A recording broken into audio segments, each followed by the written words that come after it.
How's it going, guys? It's Eclipse here, and today's video we're having a look at the new season vehicles for World of Tanks console. We're going to have a look at what they'll be like in-game, and also give my opinion as to whether I think that they're actually good. I'd like to hear your opinion to whether you think that this is actually worth paying for the season pass or not. Obviously, we haven't been given the full list of season pass stuff that we'll be getting as part of it, but personally, from what I can see so far, I'm really not thinking that it's the best one out of all of the ones. I think it's actually probably the worst season in terms of the season vehicles that you can get, unless you look at the Ultimate Season Pass, which of course is going to be the thing that Wargaming are trying to promote, you know, selling that 15,000 gold price for that Ultimate Season Pass this season.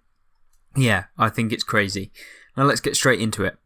Now, this season obviously comes in tomorrow as part of April 27th. It then goes on till the 22nd of June, so you've got almost 2 months to do this. Hence why I think that the actual rewards that you get from it are pretty terrible, if I'm going to be completely honest with you. And I certainly don't like it so far.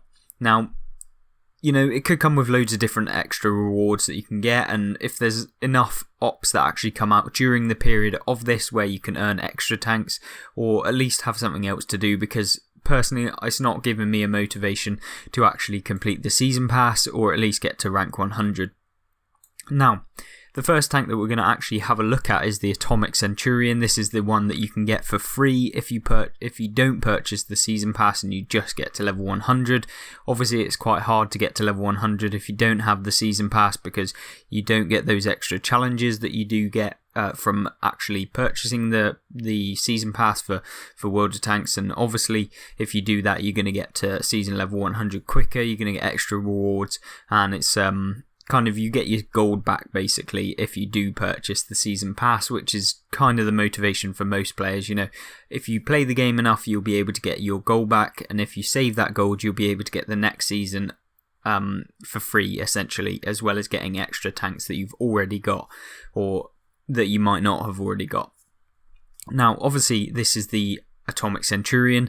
I find it a bit shady that they've released the Atomic Centurion, given that they've given out the HMH Huntsman Centurion recently as part of a season pass. It just feels like, you know, you've given the same tank out pretty much, except from a few slight changes to the DPM and stuff like that, and the actual feature of the tank. I think that is kind of just a bit stupid in my personal opinion. I don't think that you should be releasing pretty much the same tank as part of the season pass. You know, pick something else, just anything. It could be like a Chinese premium at tier 8. You've got plenty of ones that you could pick, and this one just really isn't the one that I'd pick if it was me personally deciding which tanks go on to the season pass. Now, what's special about the Atomic Centurion? Well, you've got a few different things. This one has a 65% bonus silver earn, so you will be earning lots of silver if you manage to actually get your hands on this thing. You'll have a 15% XP bonus. Not that that matters on a premium tank, because to be honest, they're just basically forcing you to convert your XP into free XP, which costs gold. So to be honest, the free XP bonus is just not basically worth it. You get 1450 hit points, pretty standard for a British medium tank at tier 8. You've got a decent power to weight ratio, 17. You know, you got a 50 kilometers top speed, not the fastest. You're quite boxy and big with the Centurion, which is not necessarily something everyone wants. Your hull armor's really weak, and it just gets penned really, really easily by pretty much every single tank or tanks in the game. You'll have a decent turret, although it's not as good as the Huntsman Centurion, I don't believe. I think that this one is actually slightly weaker. This has 152 on the front of the turret, which I believe the Huntsman Centurion got like 250 millimeters. I don't know if that's true, but I'm pretty sure that's the case, and so you can't go hold down as much in this thing. Don't quote me on that, but I'm pretty sure, although it would still be working in some situations where you use your gun depression. You do get 10 degrees of gun depression with this thing. You're quite slow to turn though, so you have 34 degrees a second. Combine that with the hull traverse, you've got about 70 degrees a second. It's going to take you nearly, it's going to take you just over 6 seconds to fully rotate your tank all the way around, or just under even. Yeah, it's quite a long time in terms of getting out traversed by light tanks. You're quite a slow traverse speed there. Gun elevation 18 degrees, you're not going to have any problems there, to be honest with you. Gun penetration 226 and 258 with premium. This is going to be a decent one. It's not particularly awful at tier 8, although those premium rounds are going to be able to pen pretty much tier 10s, any of them that you come up against, as long as you're aiming at weak points, or you just put yourself in a position to actually get to their weak point. 230 alpha damage, not too bad, but it's not anything special at tier 8. That's pretty mediocre, and you're going to have to be using your knowledge of what the reload times of different tanks are to make sure that you get 2 shots in for every 1 shot that you take, with regards to taking those Russian 122s where they got 390 alpha. So make sure you're doing that. Aim time of 2.3 seconds and accuracy of 0.35 makes this tank meh. It's not particularly amazing. The 2.3 second aim time, it's not the worst, but it's not the best. But you can certainly use that as long as you put on those accuracy perks that you can get as part of World of Tanks crew system that we've currently got. The accuracy numbers have just been buffed considerably, so it pretty much makes accuracy super easy. So just make sure you've got those accuracy perks on. You might want to put ventilation stabilizers on this as well, just to increase that accuracy if it's possible to put it on this tank, but I'm not entirely sure since I don't have it personally. Now, DPM 8.57 rounds a minute, which leaves you with roughly about 2000 DPM, somewhere around there, which isn't awful for a tier 8 medium. Certainly not the worst, but it's not the best. And so, it's quite a mediocre medium tank, although it can be used very well. I think for those of you that like the British mediums, you're certainly going to like this one, but I don't think it's going to break the game. Loads of people playing in it. Not going to really be that much of a problem. It's not a particularly overpowered one. At least they're not giving out loads of defenders like they did previously on one of the season earn operations. View range of 390, you can boost that up to put out a decent amount of spotting damage as well as your actual damage, which is going to be really good for your marks of excellence. And certainly I don't think that this is the worst tier 8, but I am a bit disappointed that they've just released another Centurion as part of the free rewards for this season. We've also got a Losers, or Lozers, don't know how to pronounce it if I'm going to be personally honest. We have the M4A2 Sherman. This is a Soviet tier 6 Sherman medium tank. Yeah, it's a tier 6, and that's the season pass vehicle. For actually getting the season pass. Paying 2,000 gold, you will get this tank as part of that. Not particularly amazing. I'm really hoping that what you will actually get is a season pass tank that you can use in the new Cold War mode, maybe as part of the season pass, because currently the World War II ones are a bit lackluster, and I'll be surprised if this is the only tanks that you can get, especially considering like the previous seasons you could get 3 tanks. Maybe they'll give out one for the World War II or the Cold War game mode, hopefully, but we never really know with these kind of tanks. Now, this one plays up to tier 8, obviously not preferential. You don't earn very much silver, 22%. If you're firing a lot of premium rounds in this thing, you're still going to lose money. It's not one for earning silver. It's basically a Sherman, if I'm going to be,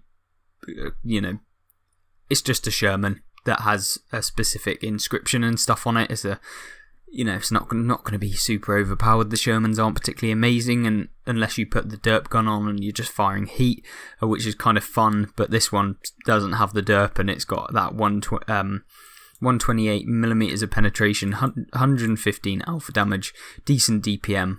So you have some really, really decent DPM at tier 6. But yeah, nothing particularly amazing, and I'm a bit disappointed with where you can get it. You can get this at level 75, so once you complete level 75 and you've got the season pass, you'll be able to get this tank for free, or not for free, but you know what I mean.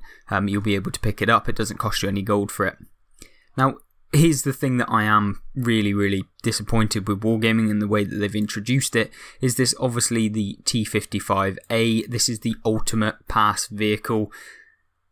I find this really, really annoying. Like, you have to pay 15,715 gold. That comes with the season pass, so I'm not going to lie. You will get the season pass with that. I think that also comes with a hero commander, all of 3D, so you'll be able to have him. and then you get the T55A post-war hero skin, and obviously the tank itself. Now, this one comes as the Eastern Alliance, so this is only in post-war, so you'll be able to play it in Cold War mode, so it's not part of the World War II mode, which is quite disappointing, if I'm going to be perfectly honest.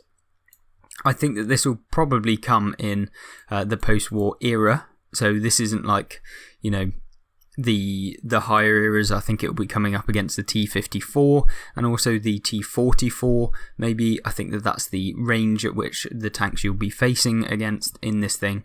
Can't be 100% sure for that, but yeah, we'll have a look at over the tank statistics. This is the commander, by the way, that you can see all of.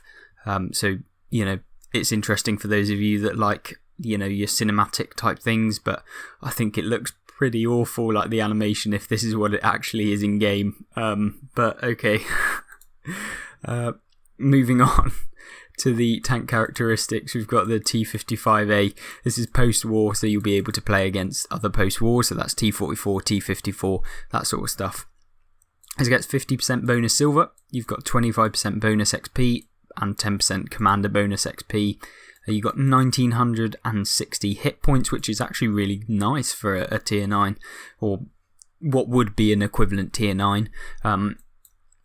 Yes, not bad. Engine power 580, top speed of 50 kilometers an hour with a power to weight of 15.5. So you'll be getting up to speed fairly fast, but not the quickest.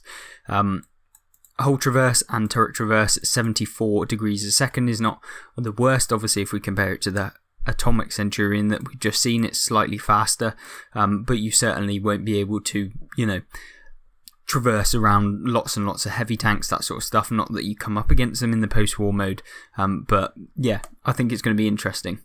Gun depression of 5 degrees, not the best, although Russian tanks don't tend to have the best gun depression in the game. You're not going to be limited too much by that. I mean, it's not like it's 3 degrees or anything where you might as well not have any gun depression. 14.25 degrees elevation, which isn't awful. 240 pen, 320 alpha, 330 pen on your premium rounds, which is loads. It's more than enough to go through whatever opponents you'll be coming up against in the post-war game mode. You will have an aim time of 2 seconds, which is pretty good. You got an accuracy of 0.33, which is also really good. Rate of fire 7.5. You'll be looking at around 2,500 DPM roughly, if my calculations are right about on. You got 8-second reload, view range of 430 meters, which is actually really, really good. That's going to be useful in those post-war game mode where they've got true vision and you want to detect enemies. It's going to be useful. Now, whether this is going to be super overpowered in the new post-war game mode is up to your interpretation. I don't really know how this new game mode is going to play, and we certainly will get into the game as soon as possible to have a go with it. Hopefully I'll be able to get my hands on this tanks for you to have a look at what it's like in game. Hopefully I can get some way of getting that, but I'll have to check that out, and then hopefully I'll do a video on it, tell you whether it's any good, whether you should pick up this Ultimate Season Pass or not, and then we'll go from there.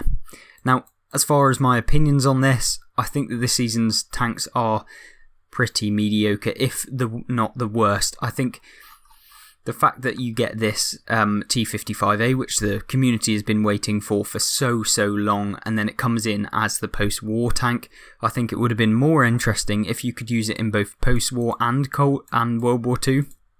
Because, yes, although it is a post-war tank, it would be nice to see it previously in the World War II matchmaking as well.